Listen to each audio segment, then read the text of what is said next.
On today's show, Terance Mann has officially been extended by the LA Clippers 3 years, $47 million. Did the Clippers overpay, or is this the right move to keep Terance on board?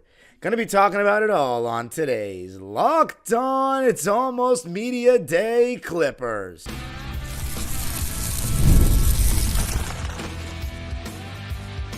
You are Locked On Clippers, your daily Los Angeles Clippers podcast, part of the Locked On Podcast Network, your team every day.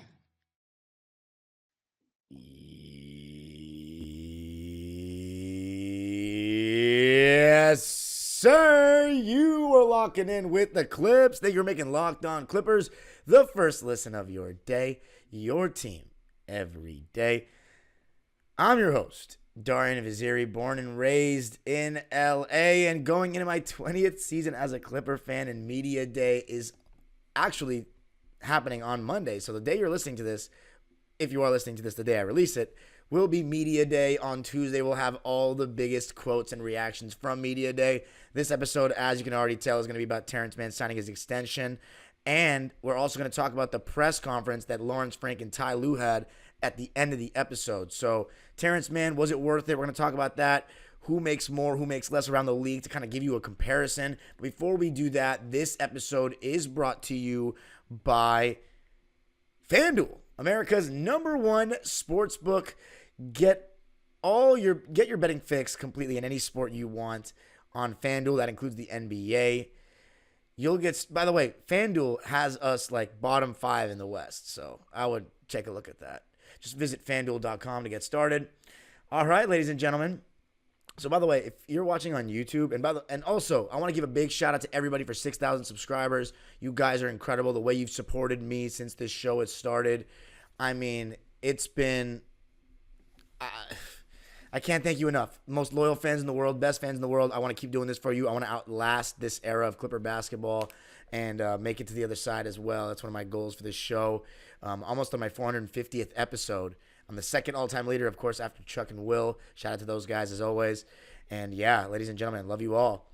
But let's talk about it, man. Terance Mann got re-signed. I did not think this was going to happen right now. I genuinely was talking about it in the last couple episodes, and I said this is a huge year for Terance. He's got to perform if he wants to earn the biggest payday possible. And first, I want to, talk about his representation. He's with the same agency as Paul George. I think that's CAA.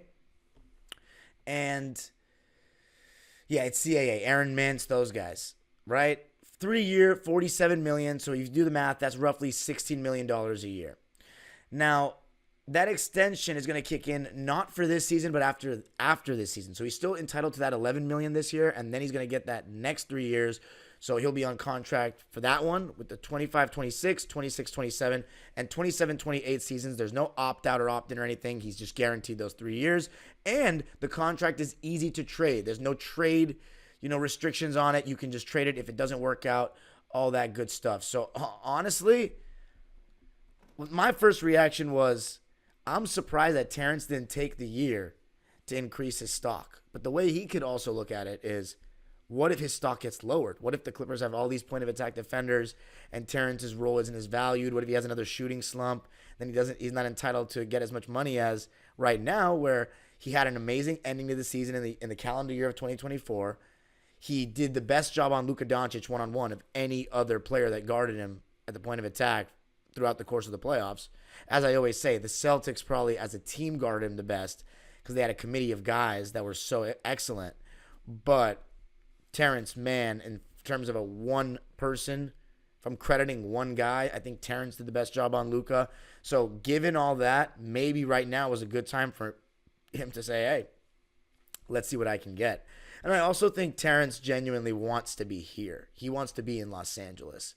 So with the Clippers, he's been a franchise guy. He's been a great ambassador of the franchise. And let's be honest, at this point of his career, I think anybody would love Terance Mann. The fan base would love him because he's a guy that plays hard, wears his heart on his sleeve. But there's no fan base where he'll ever be as legendary as here unless he somehow has a bigger playoff moment than what he had with us in Game 6 of the 2021 second round. he's a cult hero here now. Like, we love him. I'm wearing his jersey, and I'm not the only one with a Terance jersey. After that playoff run, there were a lot of Terance Mann jerseys at Staples Center. There were a lot every game for the next 3 years. So he's really a Clipper legend for that. So I think when we look at is it the right move? I was ecstatic to see Terance Mann stay. But you also have to take a step back and say, look, Darian or Dime Dropper is a Terance Mann fanatic. But that's because I'm a real Clipper fan. So, like, when somebody did that, I'm not saying every Clipper fan that's real and has been a fan longer than me has to love Terance like I do. But a lot of them do. He gets a different roar when he comes into the game. And it's because he wears his heart on his sleeve. It's because he plays hard every game. It's because he interacts with the fans so well on social media and in person. He genuinely has this I'm all in for the franchise kind of mentality about him. He's had so many different roles on this team. He went from getting no minutes his rookie year to, okay, let's establish myself in the rotation, but I'm still barely playing in playoff games in his second year. Then he's a full-time part of it. The team's completely injured, and he really gets his best season. I mean, the people that say he hasn't improved since 2021 are just being unfair and not actually remembering things properly, because in 2021-22, that was his best season. Now, if you want to say he hasn't improved in 2 years, you actually might have a case, which is why this contract for some people was an overpay. Because I'm going to talk about in the next segment which kinds of some players that are getting less money than him that are better. But on the flip side, there are players that are making more that I don't think are better. $16 million a year. Now, you might be thinking that's a lot of money for a role player. But you got to think of today's market. Role players are getting $20+ million. Isaiah Hartenstein and OG Anunoby, I don't know off the top of my head, but they're making upwards of $25 million a year, and they're role players that'll never sniff an all-star team. I love Isaiah Hartenstein, former Clipper for that 1 year I just referenced. He's not an all-star, though. He's fantastic. He's not an all-star. OG Anunoby.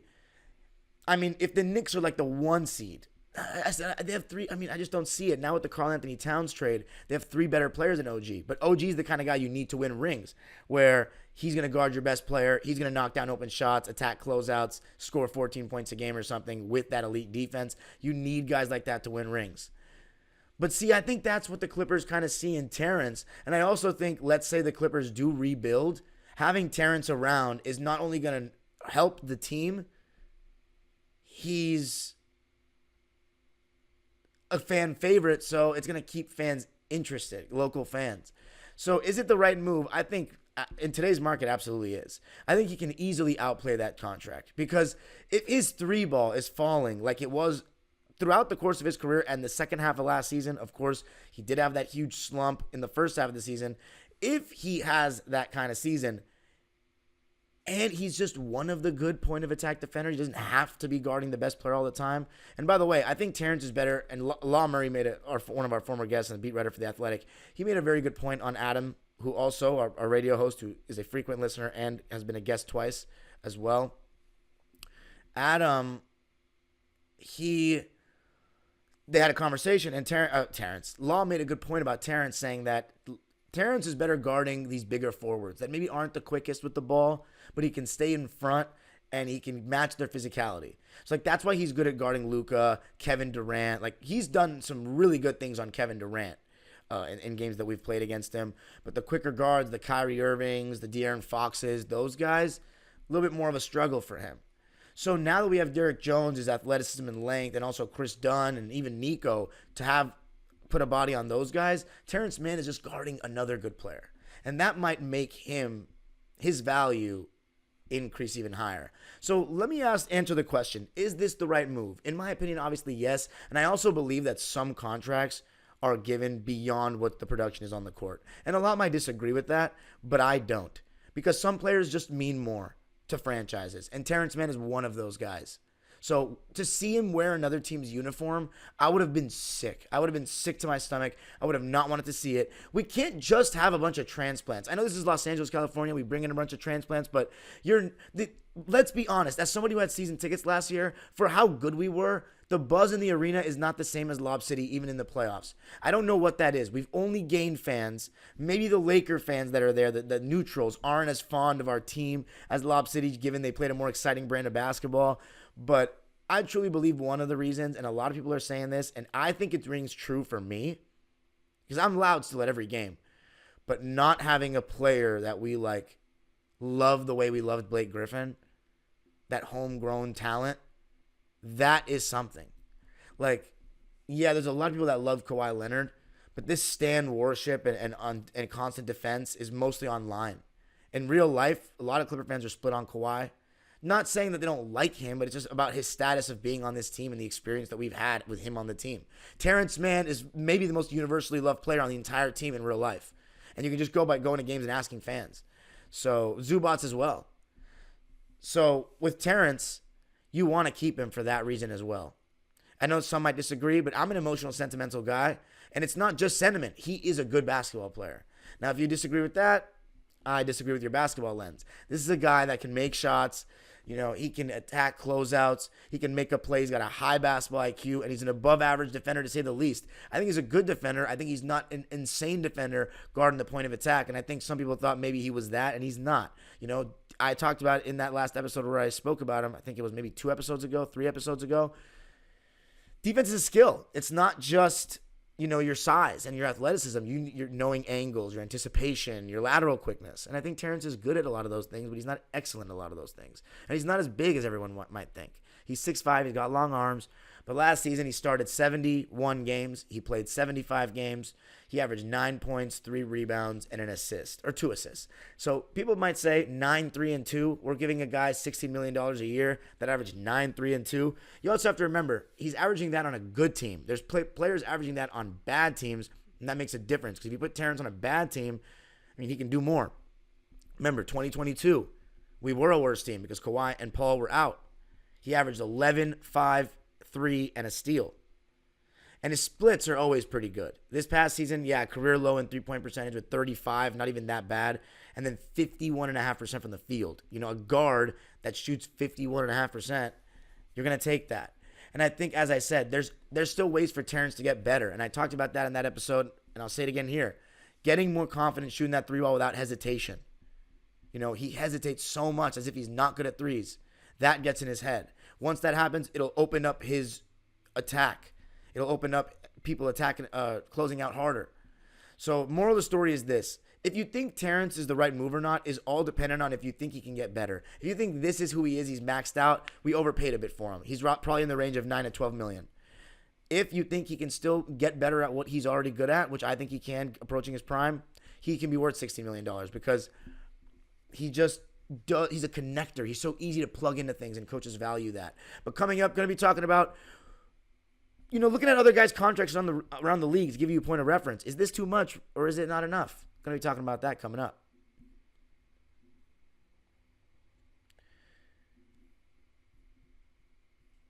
I got to tell you a little something about FanDuel.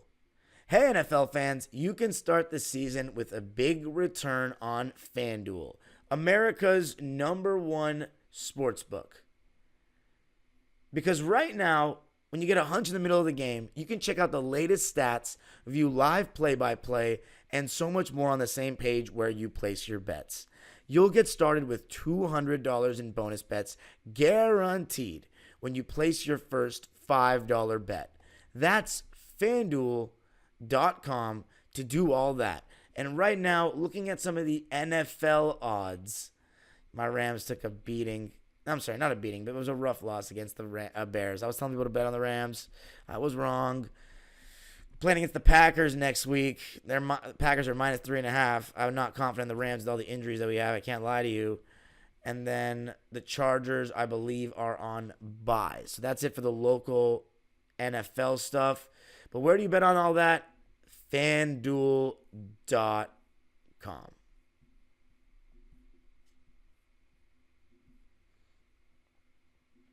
Thank you for making Locked On Clippers your first listen of the day. For your second listen, enjoy the Locked On NBA podcast. There is no offseason in the NBA, and Locked On NBA provides daily basketball analysis from national and local experts in 30 minutes or less. No one keeps you as informed and entertained as Locked On NBA. Available on YouTube or wherever you get podcasts. Part of the Locked On Podcast Network. Your team every day. All right, ladies and gentlemen, remember you can always listen to this podcast on Apple Podcasts and Spotify if you can't watch online. I know a lot of people like to watch online these days. Remember, make sure in the comments you tell me what you think of this contract. Is it an overpay? It's perfect to get this deal done now. So now, even if he plays really well next season, and let's say he does have a great season, maybe a career year, he might be worth more than $16 million a year, and we paid him $16 million a year. I highly doubt that. I think he can play his way into it because last year to me, $9 to $12 million. But if you count up playoffs, $12 to $15 million. It's just that slump was rough, and I don't want that to happen again. But let's talk a little bit about the players. I checked around the league at some contracts, and I'm not really counting rookie contracts or like this is how NBA works, right? The NBA and contracts work when you're a player like Terance. First, you got to prove to teams that you're good enough to be an NBA player, right? You get a contract. Then you prove to teams, I'm not just good enough to be in the NBA. So for some people, yes, I'm still good enough to be in the NBA, but for others, it's like, I'm not just good enough to be in the NBA. I'm good enough to have a prominent role on a team and get significant income, get significant money. And that's kind of where Terance is now. He had that contract where it's like, okay, I'm good. Like this team wants me, $9 to $11 million. And now he's like, all right, this is going to be my big payday. But then you never know. Like if he does well with this contract, he can get one more big payday at like 31 because with the modern surgeries, the load management, and all the people that we have these days, to help preserve these guys, they are having longer primes, longer careers. I don't think statistically they've had longer careers yet, but the longer primes is starting to become very evident. And once this generation of players like the LeBrons, KDs, Chris Paul, Steph Currys, James Hardens, even Paul George, all these guys retire that have had these very long tenures of being an all-star caliber player, you'll start to see the modern surgeries, all that starting to take place. Because back in the day, you tore your ACL, you tore your Achilles, you're pretty much finished. You're never going to be the same. Nowadays, not quite. So let's talk about some of the players that Terance Mann is getting paid. Some players that are getting paid less than Terance. Actually, you know what? We'll talk about more first. Clint Capella. He's getting paid $21 million. He is an active liability at times for the Hawks these days. So Terance Mann getting $60 million, I think that's good when you compare it to Capella. DeAndre Hunter, also on the Hawks, making $5 million more. He's better than Terance Mann. He's got more size, got more upside. But I don't think, especially with his lack of availability the last couple of seasons, I don't think DeAndre Hunter has proven that he's worth $5 million more per year. I think that's actually hurt the Hawks too. So, and then Bogdanović gets around the same, slightly more. And I'd say Bogdan Bogdanović is a better NBA player than Terance Mann. He's a solidified sixth man that comes in and gets buckets. But in a championship contending team, coaches like the Terance Manns. Because a guy like Bogdanović could get exposed defensively, and when he's not hitting shots, you know, his playmaking is decent, but it's very centered around, is he hitting shots to create for others? Terance Mann is a guy who can always make an impact, whether, like, the fact that his shot was so bad and it was our best stretch of the season still, that should tell you a lot about what Terance Mann can do. The second we replaced Russ with him in the starting lineup, we got better. And sometimes it's like, less is more. Terance is not a guy that's going to go in there and try to do more than what he is. And that pisses a lot of fans off because they like expect more from him. But like his friend Bruce Brown got $23 million a year. So when I was thinking about Terance contract stuff, I was like, Terance is going to ask for $20 million because he's a utility player much like Brown. Now, Brown did win a chip with the Denver Nuggets though, and Terance is not a champion yet. But I don't think he's much worse than Bruce Brown. His shooting is better. Defense, not as good. He's getting what? $7 million less, Terance Mann. I'll take that. Then you've got Onyeka Okongwu, who's a talented young big man. See, the Hawks have some interesting contracts, moral of this story. But he's getting around the same, slightly less. And if Onyeka Okongwu is getting slightly less, and you could argue that Okongwu is a better player than Terance, but it's like he has not shown enough because he's been playing behind Capella. So based on what they're using him as, I don't think he's much better than Terance. Cam Johnson is making $20+ million a year. I think he's better than Terance, but he's making that on a bad Brooklyn Nets team. Like, I would take Terance Mann for $5 million less. Like, that's fine with me. Bojan Bogdanović is making a significant amount, and he's very one-dimensional at this stage.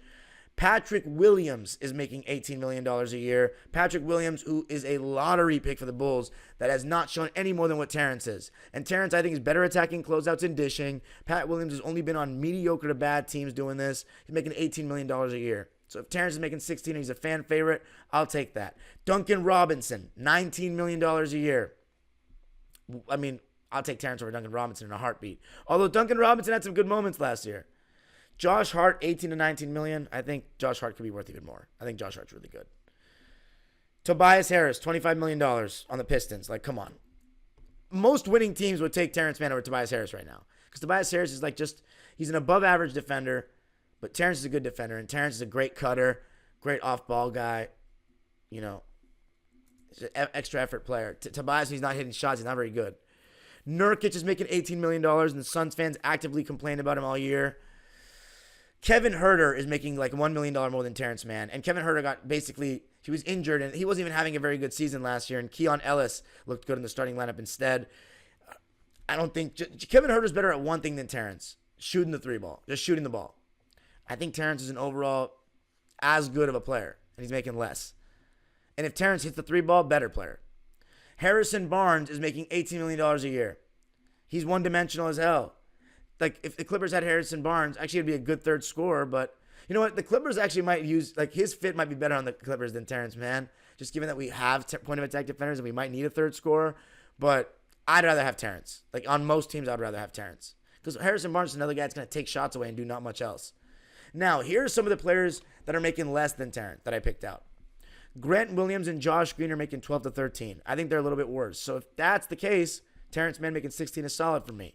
Max Strus, 15 mil. You could argue Max Strus might be a little bit better than Terance. He's proven more. He's been a starter on a championship team, Eastern Conference Finals winning team.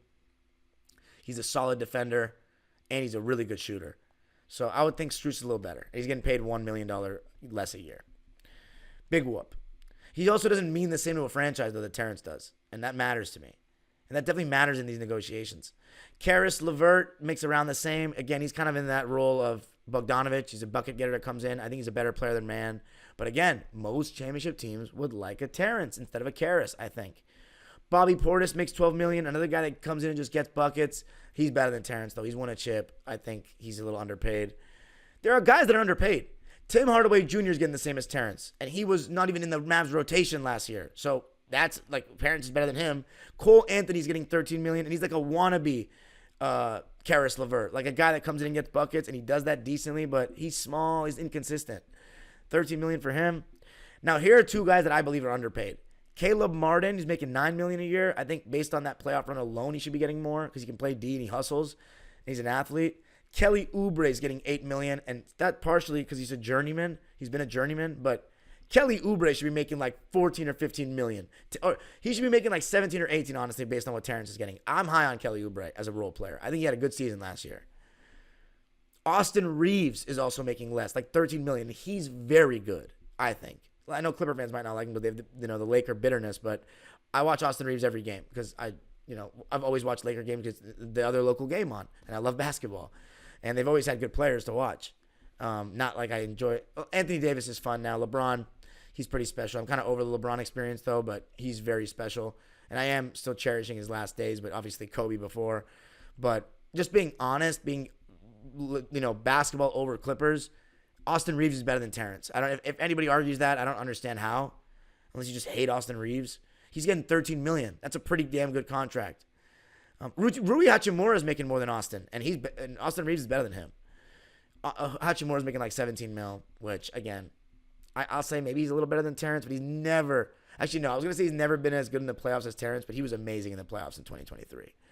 And then here are some of the big other ones. Lou Dort making around the same, about $1 million higher. That's pretty good value. Lou Dort could arguably be making more. Caruso is making $10 million. That's a joke. He should be making way more than that. Caruso, I'd take him over Terance because his defense is like all league type. And then PJ Washington is making $15 million. Based on the way he played last year, he could be making 20. But that's his next payday he's going to get, where we're seeing what he can do with a good team. And then Herb Jones is making 12 to 14 million for the next 3 years. He's definitely better than Terance. He should be getting like 20. So again, moral of the story, I don't like all this pocket watching. Like, it matters for team building, but I don't think this is a bad contract at all. You look at the guys that are making more, there's guys that are making less. You can cherry pick anything you want. Terance Mann will help teams win. Point blank, end of story, and I like that. Coming up, going to be talking about the presser. Some interesting quotes about the way the team's going to be this upcoming season from Lawrence Frank and Ty Lue. I got to tell you a little something about Game Time. Game Time is a great place to get fantastic deals on tickets last minute.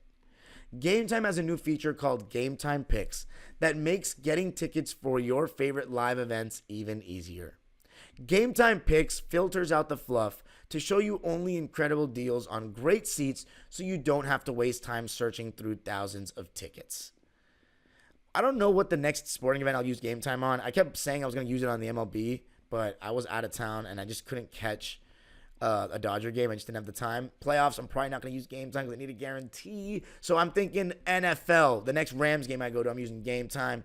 And with Game Time, you can get a panoramic view from your seat in the app before you buy, and the lowest price guarantee, or Game Time will credit you 110% of the difference.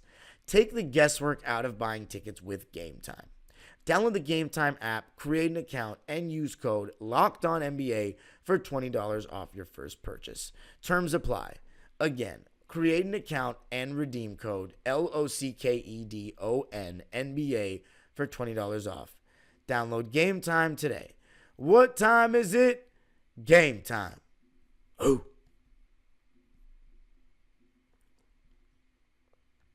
All right, let's talk about some of these quotes.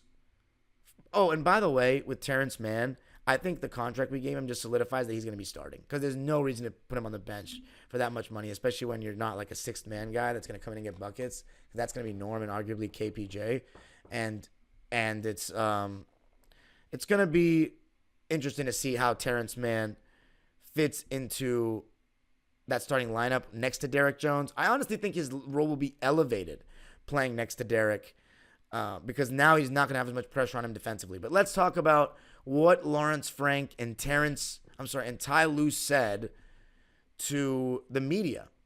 So Frank had some telling quotes. First, he said, I think our defense is going to be significantly improved due to some of the offseason additions where we really wanted to address having multiple point of attack defenders. It's been a weakness of ours for a number of years. So let's just talk about it there. I love that he's saying that because it's true. Our defense should be significantly improved, and we did get multiple point of attack defenders because last year it was all Terance. And for those that don't realize, your star players aren't usually going to guard the best players on the other team anymore. So Paul George and Kawhi Leonard, they weren't really doing that. And that hurts when your two wings that are these two-way players are just off-ball defenders. So yeah, I mean, Terance Mann, I think that's going to really help. And, of course, with our team, it's going to help. Sorry. If you guys are seeing my YouTube positioning, it's because right now my computer is getting maintenance done on it. The screen's messed up and cracked. And, like, from the inside, it's one of those weird ones. So I have an external monitor I'm looking at right now. So if you see my eyes pointing to a different direction you've not seen, that's just me looking at that external monitor and looking at my computer screen that way. So, yeah, he said it's been a weakness of ours for a number of years. He's right about that. Then he talked about holding Kawhi out, that he's not doing any drill work, just strengthening and loading, and he's not 100%. And then he also said, I was disappointed at USA, we didn't give him a longer leash, but he's not 100% still. It's like, you sound really weird. The pecking order will be pretty clear this year, he says. That's in reference to James Harden being the clear-cut number 2, and then everyone else after that, fill in where you can. I think that might make things a little cleaner offensively. He talked about Terance Mann. He said he won't be a slow starter this year. I know that's just putting good juju in the air. I'm hoping the same. And then he said when Joey Lynn, one of our former guests and beat writers from SI Now, had a good question. He asked him legit, are you a championship team? Are you a championship contender? Do you feel that way? And Lawrence gave the most politically correct answer by saying no, but we think we can be good. And said, I'll never put a ceiling on a team. I'm not naive. I have the internet. I think we've definitely improved our depth. The biggest thing we have is opportunity. So he said that.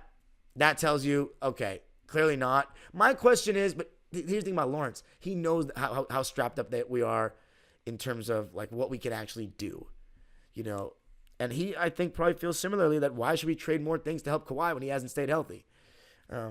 There's a side of people that say, well, what if he does? And we don't have enough. It's going to be a huge regret. Sure, but like your what ifs about Kawhi being healthy, like if I'm the organization, I am not giving up more. I'm just seeing if we can put a product on the floor that's competitive enough to keep the fans engaged, keep them in the seats in this first year in the new stadium, and that's it. And hopefully keep our pick by being better than Houston. So I wouldn't, like, I'm more interested in how Harden and Kawhi feel about how close this team is to a championship team. Because there isn't the athlete that has that delusional sense of, like, delusional confidence. Like, of course, if I'm on the team, we're a championship contender. But we've seen James Harden leave teams for not thinking they're a championship contender. I genuinely don't think it matters to him as much as he might say. Like, I think he's okay with not winning a ring. He's had a great career. He's where he wants to be. He's going to be competitive. He's going to have a chance to do something. And he's cool. And then Kawhi, he's already won. He's at home. He can do whatever he wants here. The Clippers front office will bend over backwards for the guy. So, like, I don't think they're tripping that hard. That's just my thing. And again, don't make that seem like I'm thinking that they don't care to win, but I don't think they're starving, quite frankly. I've never felt James Harden is starving. But Kawhi, when he plays, I don't fault Kawhi's effort at all. But I just think it doesn't really matter that much to them, personally. I think it would matter a ton if they win a ring, but I don't think it matters that much if they don't win again. I think they're satisfied with their career. They make great money, generational wealth. It is what it is. Now, he also talked about Zoo's PPP, points per possession in the post. He said Zoo is a Clipper. So, like, again, it sounds like they value Zoo a lot. They just gave him money. If you're talking about his points per possession in the post, I hope that means he's going to get the ball more in the post. But that brings us to Ty Lue, who actually can answer those questions. And he did say post Zoo a little bit more. Again, though, I don't trust these guys. Even Ty Lue, who I love, let's see you actually post Zoo a little bit more outside of the first quarter of games. Then he was saying, so Law Murray asked a great question, and he had a great statistic that I didn't even know. And it's an embarrassing one as far as I'm concerned, as a basketball coach saying this, because if my youth teams were in this category, I would be livid. Last in the league in passes per game. Last in the league. That tells you the ball is stopping. And again, when people want to come at me for not being the biggest fan of James Harden, that's a stat why. And if you think that he's not part of it, nonsense. And I'm not saying Kawhi and Paul aren't part of it. But the way James is, he's going to take his time. He'll get the team a good shot, but there won't be that many passes on a possession. I think that takes guys out of rhythm. It is not good for your overall team success long term, but that's my lens of basketball. I'm a ball movement guy. I am not just whatever efficient shot you can get guy. And it doesn't matter the process. I am not. And I don't like that about his game. I think that has held him back because he also doesn't want to move without the ball. But again, Kawhi also doesn't work quickly enough either at times. It's not just Harden. And then Westbrook, when he was coming in, he was forcing things all the time. So I'm not surprised, but I am a little surprised. And then to say that we were last in catch and shoot threes, that's terrible because if we have James Harden, Russell Westbrook, and all these guys, and we're generating a lot of open shots, we should be making them. And I think part of it's because we're playing a slower pace, but also Terance Mann, Kawhi Leonard, and James Harden got to stop passing up open threes. They pass up catch and shoot threes for like that rhythm dribble. Terance for lack of confidence. Harden for that rhythm dribble. And Kawhi sometimes like takes a while to get into a shot. I don't know what it is. But we got to get better at that. And Ty Lue addressed it. You know, we've been talking about how we could shoot more threes because our percentage is really good. And, yeah, we got to do it. He also said we got to play faster, throw the up-ahead pass. I mean, again, a lot of that's on James Harden. And I think when he first got to the team, he was throwing those hit-ahead passes. But as the season progressed, slow it down. Let's get into our stuff. And, when I watch the WNBA, they do a great job of just throwing it up ahead. Like, the 4 best teams in W, I think, play a better brand of basketball than any NBA team. They move without the ball much better. They have a much better mix of inside out. They have interior players. They have perimeter players. And there's more physicality allowed. And it's harder to score, so you have to be a little more creative, I think, in just running high ball screen offense. And, yeah, more off-ball movement and more possessions of great ball movement. Last thing, Kevin Porter Jr., Tamara Zarley, who we still have yet to get on the show. We'll get him on. I'll probably ask him this week. Why not? He asked him about KPJ, and Ty Lue said he definitely can make an impact. You don't get $20 million a year in Houston if you can't play. And he said for us to have success, he's going to have to be a big part of it. So, man, maybe I'm wrong. Maybe KPJ is already solidified in the rotation. Ty Lue says that he's already figured out where he wants to use him. So maybe Amir Coffey is the one that's getting sacrificed to Ben. You'll have Chris Dunn, KPJ, and Norm off the bench, a little 3-guard lineup, and then Nico Batum and Mo Bamba. And then Amir Coffey's kind of pushed to the wayside. We'll see. Let me know what you think of the Terance Mann contract extension. Terance Mann remains a Clipper. I couldn't be more happy. He's my favorite player on the team, and I'm down to ride all the way with Terance. I'm down to go down on a sinking ship with him because I always said whoever was the leader of getting us past that second round barrier I would be indebted to for life, and he's that guy. And for those that think that's sad, you just weren't here for the ride. The age-old proverb continues. You can follow me on Twitter and Instagram at DimeDropperPod. Subscribe to my own YouTube channel, Dime Dropper, for even more content, and of course, this channel as well. The age-old proverb continues. Locked on Clippers. Or go Clippers, jeez.